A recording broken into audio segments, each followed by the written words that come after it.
1.300 planteles educativos del país retomarán las clases presenciales desde el lunes. El plan de retorno será progresivo y voluntario. Se realiza un segundo intento para remover del cargo al alcalde de Quito, Jorge Yunda. El Frente de Profesionales presenta sus argumentos. Respiro para los hospitales del país en medio de la segunda ola de contagios. Se registra una baja en la lista de espera, pero la mortalidad sigue alta. Más de $1 millón sería el perjuicio ocasionado en el hospital del IES Teodoro Maldonado Carbo de Guayaquil. 6 trabajadores de esa casa de salud habrían adquirido con sobreprecio unas prótesis que ahora no aparecen. Finaliza el paro parcial de transporte en Guayaquil. Gobierno y transportistas urbanos anuncian un acuerdo para normalizar las actividades desde mañana. Las noticias en Televistazo con Alfonso Espinosa de los Monteros.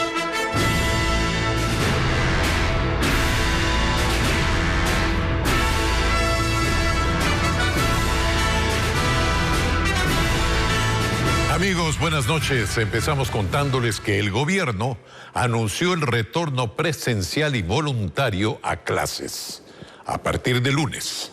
El Ministerio de Educación aprobó los planes de 1.301 planteles educativos ubicados en distintas partes del país. Este anuncio lo hizo la ministra de Educación, María Brown Pérez, durante el lanzamiento de la nueva política del gobierno en esa materia. Paul Romero con el reporte. Después de 1 año, 3 meses de cerradas las aulas en todo el país por la pandemia del coronavirus, el gobierno tomó una decisión. De retorno a las aulas de forma presencial, semipresencial, segura y sobre todo voluntaria.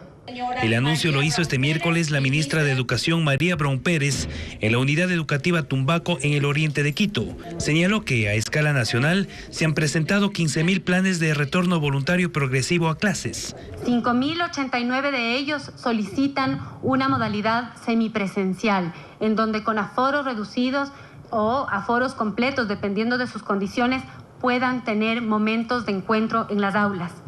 1.301 ya están aprobados y podremos iniciar clases el próximo lunes 7, señor presidente. El retorno de los estudiantes a las aulas, denominado Encontrémonos, es uno de los 5 ejes de la nueva política educativa que firmó el presidente Guillermo Lasso a través de un decreto ejecutivo. La mayoría de nuestros estudiantes no ha tenido contacto presencial con sus pares o profesores en más de 1 año. Queremos saber cómo está nuestra infancia, nuestra niñez y juventud, tanto en su bienestar físico como en su bienestar emocional y en su desarrollo educativo. La reapertura de las aulas, según el exministro de Educación Milton Luna, es positivo especialmente para los estudiantes. Como medida para frenar la deserción escolar, que es tan grave en este momento, ¿no? Lo único que aspiraríamos es que se lo haga con la mayor oportunidad y responsabilidad. Sin embargo, advirtió que existe un riesgo si no está inmunizado todo el círculo de la comunidad educativa. Inmunizados los docentes y también los estudiantes. Y esto es importante porque si no, todos corremos el riesgo. Para el régimen Sierra, el gobierno autorizará las incorporaciones de los alumnos de tercero de bachillerato de manera presencial, con aforo reducido y medidas de bioseguridad. Entre los cambios a la política educativa, el gobierno también anunció la reapertura de 900 escuelas en el campo y un nuevo escalafón o clasificación de los docentes para mejorar sus ingresos y oportunidades. Adicionalmente, el COE Nacional, reunido esta tarde, decidió levantar la suspensión de clases presenciales en 37 instituciones de educación superior, entre universidades, escuelas politécnicas e institutos, cuyos planes piloto de retorno a las aulas fueron aprobados con anterioridad. A la reunión del COE Nacional asistió el primer mandatario Guillermo Lasso, el vicepresidente de la República, los ministros de Educación, Salud y Turismo, entre otras autoridades. Escuchemos al secretario de la CENESID, Alejandro Rivadeneira. El que se inicie el plan de pilotaje en otras 14 instituciones de educación superior, que son nuevas instituciones están involucrándose dentro de este proceso. Están universidades públicas, estatales, también universidades de posgrado, universidades particulares, institutos superiores técnicos y tecnológicos que van a volver a abrir sus puertas a la comunidad universitaria. UNICEF, la Organización de las Naciones Unidas para la Niñez y la Adolescencia, llama al nuevo gobierno a atender de manera urgente a los menores de edad. Sugiere retomar las clases presenciales, así como combatir abiertamente la desnutrición crónica infantil. Según el organismo internacional, Ecuador debería destinar cada año 2.400 millones de dólares adicionales a lo presupuestado para resolver los problemas más urgentes de los niños, niñas y adolescentes del país. Lenín Artieda tiene este llamado de la UNICEF. El efecto de la crisis sanitaria ha sido devastador para los niños del mundo y en el Ecuador la situación no es distinta. Por ello, el Fondo de las Naciones Unidas para la Infancia hace un llamado al nuevo gobierno a atender el problema que en realidad son muchos, afectando al sector más vulnerable.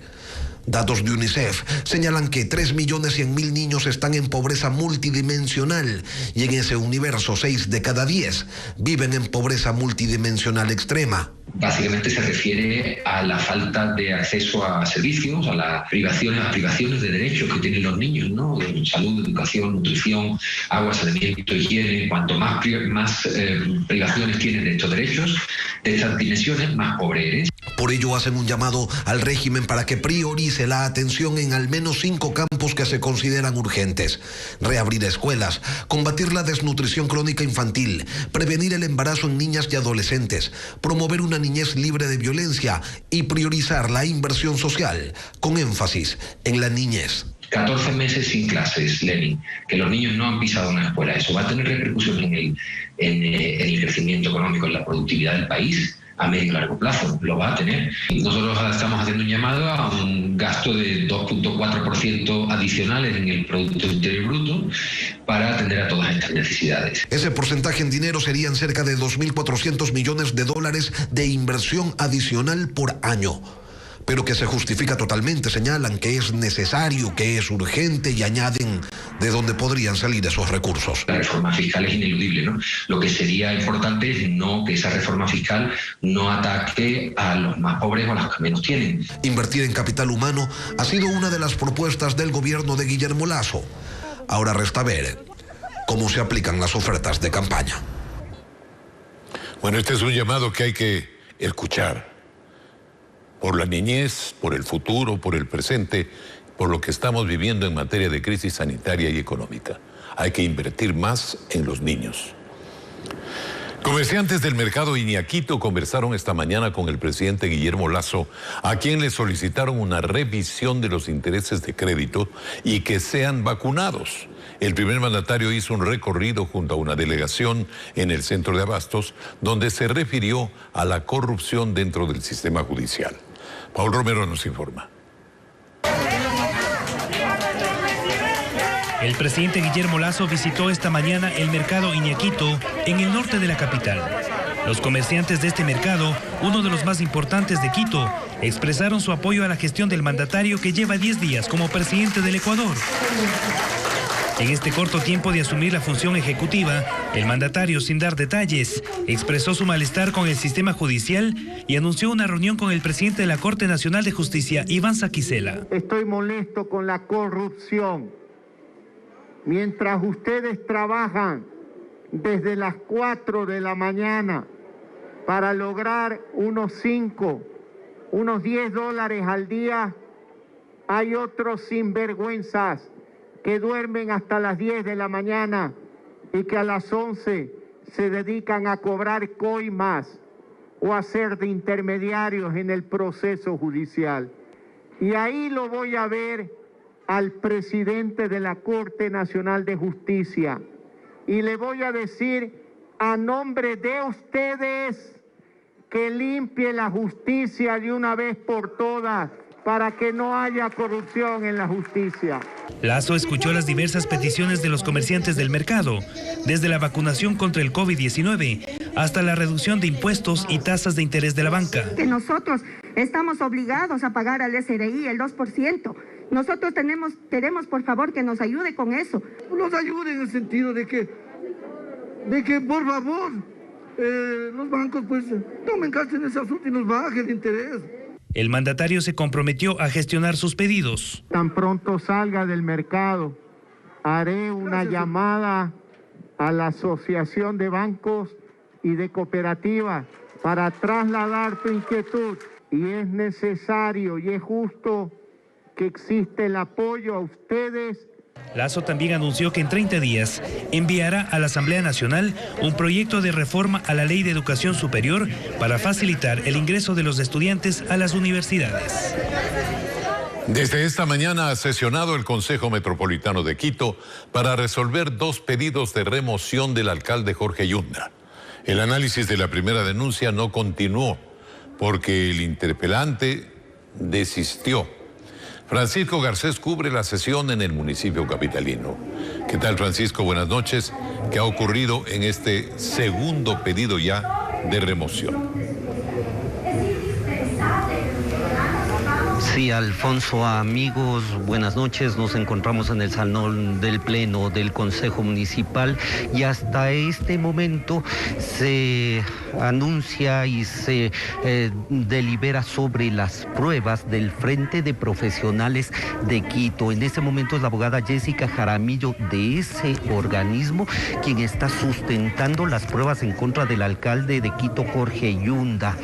Originalmente este frente presentó 17 pruebas sobre incumplimientos de resoluciones y de ordenanzas del alcalde Jorge Yunda, pero en el proceso de análisis de esas pruebas, él como primer personero de la capital desvirtuó 11 de las acusaciones, así que en esta sesión se está exponiendo y se está analizando sobre 6 acusaciones, 6 pruebas pendientes sobre las que el Consejo Municipal tendrá que tomar una decisión en las próximas horas. Durante la mañana la sesión también se conoció otra de las acusaciones contra el alcalde Yunda, pero no prosperó, como ya se dijo anticipadamente.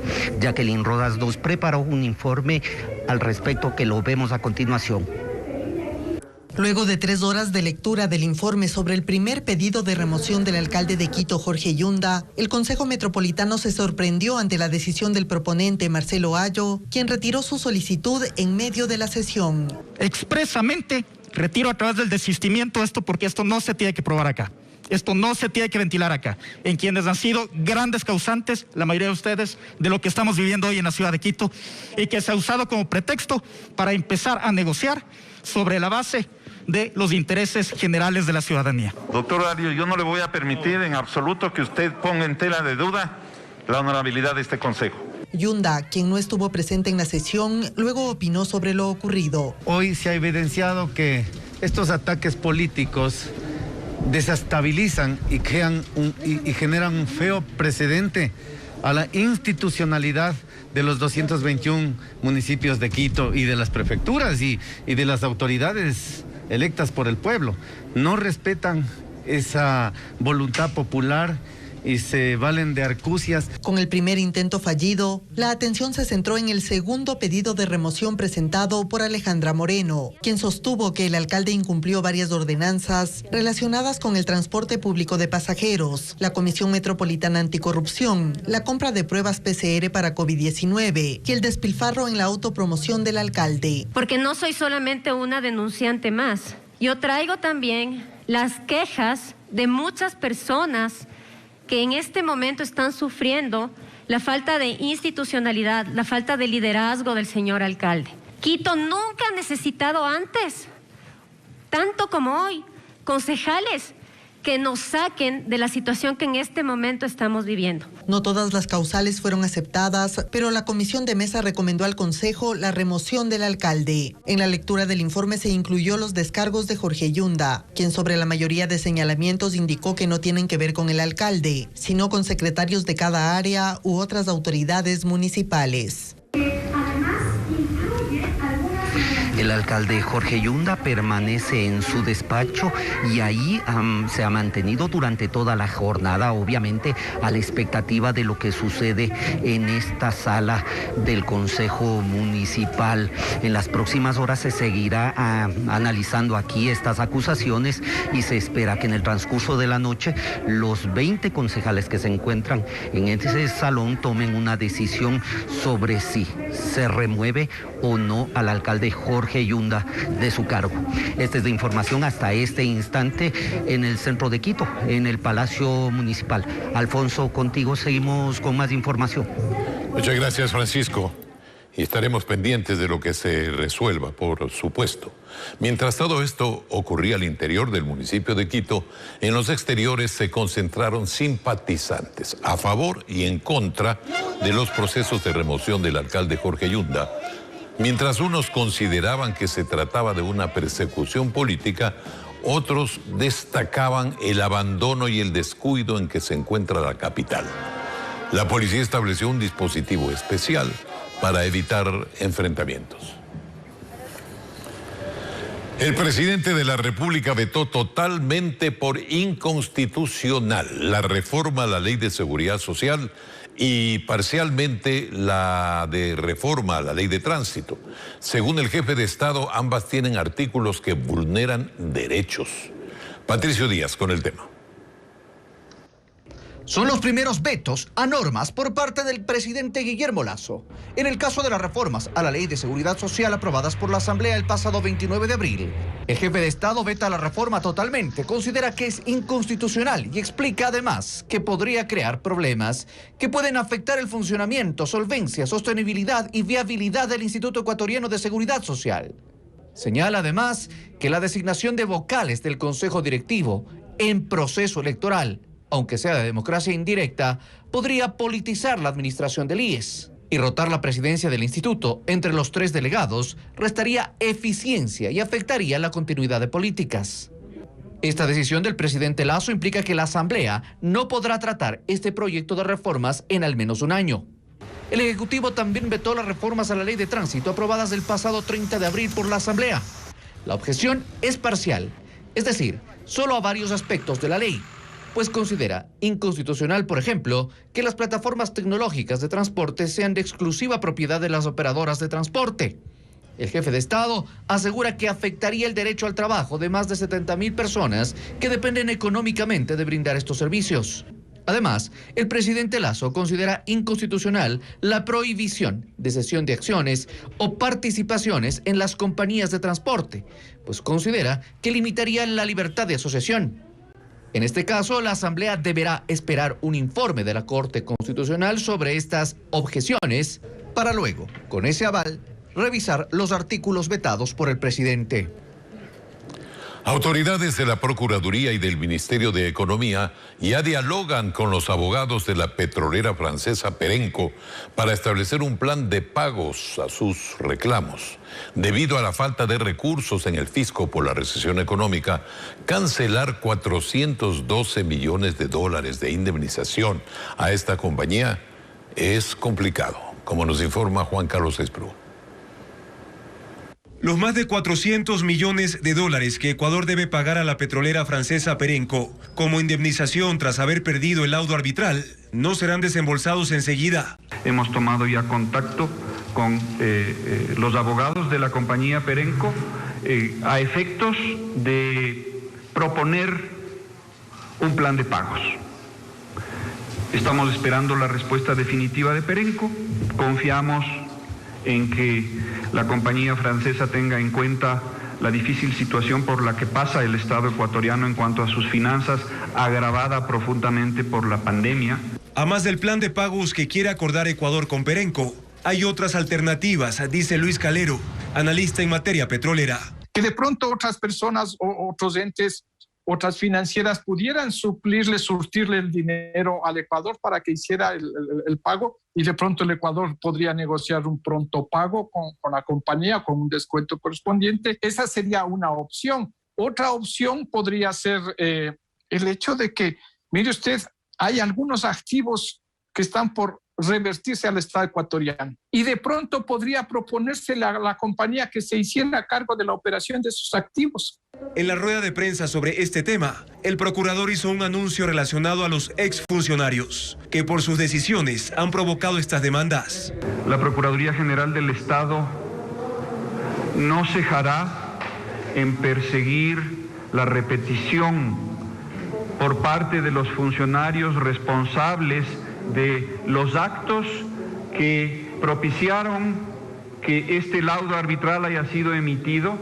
Es la única forma que tiene el Estado de hacer que quien causó el daño sea el que pague y no el Estado el que asuma esa responsabilidad. Y que en 2 semanas presentará en la Asamblea un proyecto de ley de repetición para que agrupe todas las leyes confusas, dice el procurador, en un solo cuerpo legal que establezca procedimientos más claros y eficientes, y así evitar futuras demandas de inversionistas. Seguimos informando. El gobierno y los transportistas urbanos de Guayaquil anunciaron el fin de la paralización que mantenía la ciudad sin servicio desde el mediodía. Era un paro parcial. La medida había empezado a generar problemas dentro del gremio del transporte y un malestar creciente en Lenin Artieda siguió las conversaciones. Aunque las reuniones comenzaron el martes, el tema lucía complejo y las soluciones ausentes. Pero en la mañana del miércoles empezaron a desenredarse. La unidad de los transportistas se resquebrajaba y mientras unos se reunían con ministros, otros apuntaban más arriba. Mientras ellos estaban reunidos con los señores ministros, yo logré una conversación con el señor presidente de la República y estoy hablando con autorización del señor presidente. Y contaba que al presidente le hicieron un pedido concreto. Un decreto ejecutivo en el sentido de que se suspenda el tema de la coactiva a los deudores en la banca privada, en la banca pública y en las cooperativas de ahorro y crédito. Y que el jefe de Estado dijo que sí. Por ello, desde la mañana, Onofre indicaba que las 3 cooperativas de transporte que él representa levantaban la medida de hecho, pero el resto continuaba con su media jornada, con su medio paro. A las 2:30 de la tarde, el ministro de Transporte y Obras Públicas decía que tenía una buena noticia, que había por fin humo blanco. De parte de la FETUC se va a levantar o se va a trabajar a partir de mañana en jornada completa en la ciudad de Guayaquil. Y el dirigente de la Federación de Transportistas Urbanos, Cristian Sarmiento, confirmaba que desde este jueves los buses en Guayaquil retoman sus actividades normales. Jueves vamos a generar una jornada completa de labores de movilidad para el sector público. Pero eso recién será el jueves. La tarde del miércoles continuaba la escasez y la gente con la paciencia a tope. El daño es para los ciudadanos, en este caso nosotros. Si ellos bien es cierto, están adoptando estas medidas, pero hace un daño a la ciudadanía. Los términos del acuerdo entre el gobierno y los transportistas aún no son públicos. Lo cierto es que habrá otra vez buses en Guayaquil y que el pasaje costará lo mismo que antes. Todavía. Por el delito de peculado son detenidos 4 funcionarios públicos del Hospital del IES, Teodoro Maldonado Carbo, de la ciudad de Guayaquil, y 2 proveedores de kits médicos. Merlin Ochoa nos explica cómo funcionaba esta red de corrupción que habría generado un perjuicio de más de $1 millón al Estado. La policía identifica a la exdirectora de esta casa de salud como la cabecilla de la estructura. La madrugada de este miércoles, los agentes realizaron varios allanamientos para capturar a 6 personas. Tras casi 4 meses de investigaciones, la Unidad Anticorrupción de la Policía Nacional desarticuló una red conformada por funcionarios públicos del Hospital del IES Teodoro Maldonado Carbo, ubicado en el sur de Guayaquil. Detenidas se encuentra la exdirectora del Hospital Teodoro Maldonado, integrantes de la Comisión Técnica de Adquisición de estas prótesis, el bodeguero, el médico especialista, quienes suscribieron el acta de los bienes adquiridos. Se investiga el delito de peculado en la adquisición de 55 kits médicos de prótesis de cadera para la unidad técnica de traumatología del hospital. El monto total de la adquisición es $1.082.000, cuando realmente en el primer examen que se ha realizado no debía haber costado más de $550.000. Según las investigaciones, la red era encabezada por la exdirectora del hospital. La compra fraudulenta comenzó con el jefe de la unidad de traumatología, quien generó una supuesta necesidad de adquirir prótesis. Esta solicitud fue enviada al departamento de compras, en donde una comisión técnica aprobó el requerimiento y seleccionó a la empresa proveedora, a quien le pagó $1.082.000 por 55 kits de prótesis. Tras la transacción, el bodeguero del hospital confirmó la recepción del producto, pero las prótesis no aparecen. No estamos evidenciando solamente el sobreprecio, sino que además hay el perjuicio porque también a las personas y usuarios del hospital nunca les llegaron las prótesis. El operativo se realizó en los cantones de Guayaquil, Daule y Nobol. La policía no solo allanó las casas de los funcionarios públicos, también las oficinas de las empresas proveedoras de los kits médicos. El director general de investigaciones indica que a los 6 detenidos, durante la madrugada de este miércoles, se suman otros 2 funcionarios públicos del hospital, quienes fueron capturados hace 4 meses, también por sospechas de peculado. La pena de prisión por este delito es de hasta 13 años de prisión. Y aunque la lista de espera en los hospitales de Quito ha disminuido, aún preocupa la mortalidad que ocasiona el coronavirus. Carla Delgado nos cuenta que solo en una de las casas de salud de la capital fallecieron cerca de 200 personas durante el mes de mayo. Rostros de dolor e incertidumbre continúan evidenciándose afuera de los hospitales que atienden la pandemia en Quito. Son familiares de quienes deben permanecer internados por la complejidad que les trajo el virus. Y es que según las autoridades sanitarias de la capital, los datos aún son preocupantes, pese a que la lista de espera, sobre todo para camas en las unidades críticas, ha disminuido. Bueno, ahora mismo tenemos 71 personas en espera de una cama de cuidados intensivos. Esto lo único que nos dice son 2 cosas. Por un lado, o son personas que están muriendo prematuramente y no alcanzan a llegar a la UCI, o son personas que se recuperaron ya sea ambulatoriamente o en hospitalización y no necesitan la cama UCI. Sin embargo, de aquello, la situación epidemiológica en Quito sigue siendo preocupante. Explica que en Quito existe una ocupación del 86% en hospitalización, mientras que en la unidad de cuidados intensivos aún permanecen sobre el 90%. En ciudades como Guayaquil se ha visto un descenso de casos, pero Quito aún no logra llegar a este punto. En el caso de Quito todavía estamos acá, estamos queriendo entrar a esta curva de descenso, pero aunque no volvamos al confinamiento, porque ese es un tema que tiene que definirlo a nivel nacional, sin embargo sí consideramos que tiene que mantenerse algunas medidas de restricción. Pero a las autoridades no solo les preocupa esto, sino también la mortalidad. En el Hospital Carlos Andrade Marín el promedio de fallecimientos diarios no ha bajado de 5 y 6 pacientes. Mayo ha registrado la mayor mortalidad a causa del virus. Solo en este hospital murieron 186 personas, contrario a lo que ocurría, por ejemplo, en enero, cuando 80 pacientes murieron por COVID-19. Mientras que en el sistema privado, que había registrado un descenso de personas con sintomatología respiratoria desde hace 2 semanas, nuevamente se empieza a elevar sus números. Por eso consideran que no se debe dejar del todo las restricciones. Sí será importante aún mantener un poco de restricción en lo que es fiestas, accesos a zonas de diversión, a zonas de reunión masiva, eventos masivos. Por ahora, yo creo que hasta no alcanzar unos porcentajes importantes de vacunación, creo que eso sí va a ayudar mucho en el control de la pandemia. Solo durante mayo, Ecuador alcanzó 41.400 casos más de COVID-19. En total ya suman más de 428.000 personas infectadas con el virus en nuestro país. En Cuenca, decenas de personas duermen en los exteriores del registro civil, haciendo fila para obtener un pasaporte. La mayoría tiene la intención de migrar a países como Estados Unidos en busca de trabajo. Autoridades de la Gobernación y el Registro Civil de la SUAY conformaron una comisión para atender esta situación. Carolina Pilco tiene la crónica. Ni el intenso frío de la madrugada los detuvo. Son los exteriores del Registro Civil de Cuenca, donde decenas de personas pernoctaron en busca de un turno para sacar su pasaporte. Llegaron hasta aquí con sus cobijas y almohadas, porque sabían que la espera iba a ser larga. Pero la crisis económica y el deseo de un futuro mejor en tierras ajenas los obligan a aguantar lo que sea. Nos toca venir prácticamente a dormir aquí. Aguantar el frío, la noche y tal vez probablemente hasta llueva también y nos toca aguantar hasta la lluvia. En la fila hay personas de la tercera edad y menores de 18 años que llevan días intentando obtener este documento. Incluso hay quienes han viajado desde otras provincias. Ya estamos 2 noches aquí, amaneciendo, acompañando a mi hijo para que saque el pasaporte. Somos de lejos, somos del oriente.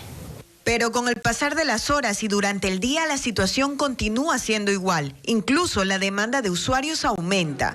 Todos buscan obtener un pasaporte, por lo que las autoridades del Registro Civil llegaron a Cuenca para tratar de solucionar esta problemática. El coordinador zonal es Guillermo Rodríguez. Y lógicamente se va a revisar la asignación de turnos para que no exista esta intervención o esta injerencia por parte de quienes están tramitando fuera de la institución. Una de las medidas que se implementarán de manera urgente es la ampliación de los horarios con el fin de reducir las aglomeraciones, ya que al día se emiten por lo menos 500 pasaportes. Días sábados que se venía atendiendo de 7 a 3 de la tarde, se va a atender de 7 a 7 de la noche. Y el día domingo que no se atendía, se va a atender de 7 de la mañana a 3 de la tarde. Además, las autoridades anunciaron operativos para identificar a los tramitadores que rondan los exteriores de esta institución.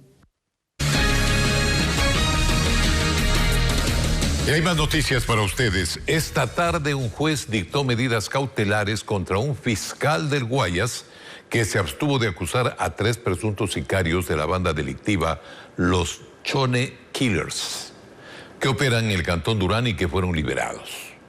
Diego Cuenca nos informa que así el funcionario también recuperó su libertad, pese a que la fiscal provincial pidió su prisión preventiva en medio de un quebranto de salud que sufrió el detenido. Paramédicos del Cuerpo de Bomberos llegaron a la Fiscalía del Cuartel Modelo en Guayaquil para atender al fiscal Luis Machado, quien habría sufrido un quebranto en su salud. Sufrido, creo, me informan, un preinfarto. Lo ingresaron a una ambulancia y fue trasladado a una casa de salud. En ese momento se suspendió la audiencia de formulación de cargos en su contra por presunto fraude procesal.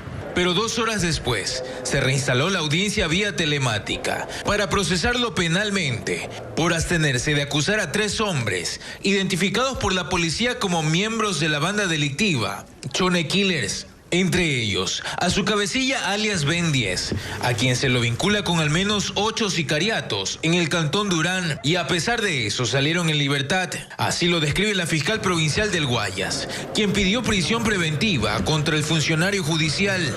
Estoy indicando de que se dictaron otras medidas cautelares que el señor juez considera que no estaba fundamentado, pero considero que sí está fundamentado y apelé. El abogado del fiscal procesado celebró la decisión del magistrado. Logramos la libertad del doctor Machado. El señor juez de la causa decidió prohibición de salida del país y comparecencia todos los días lunes en fiscalía.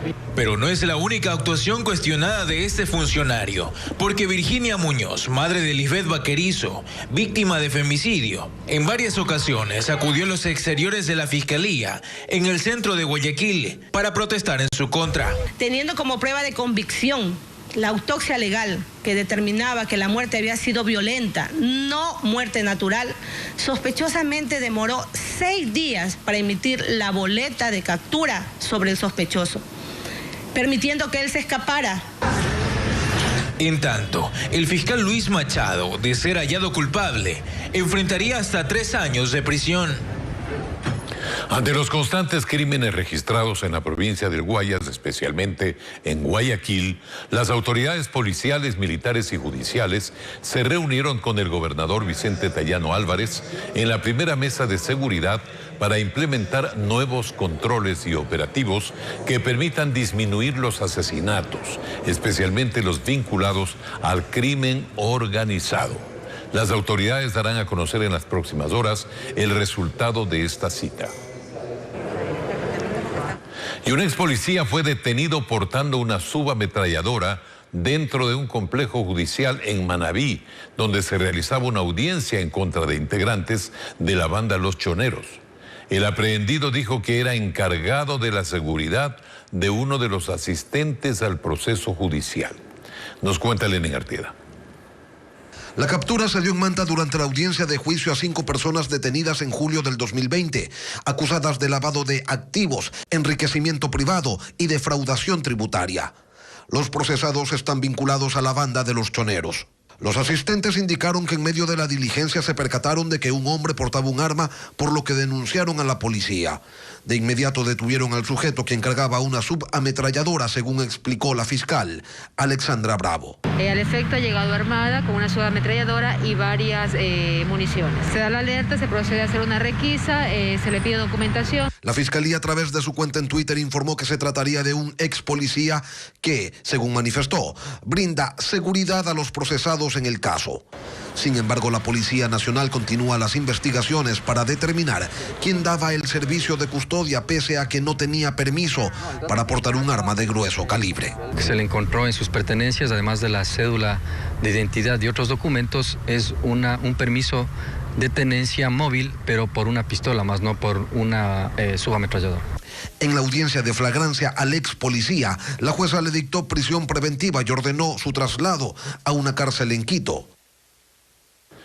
Varios maestros de la Unión Nacional de Educadores, UNE, marcharon hasta el centro de Quito para pedir que se ratifique la vigencia de las reformas a la Ley de Educación Intercultural.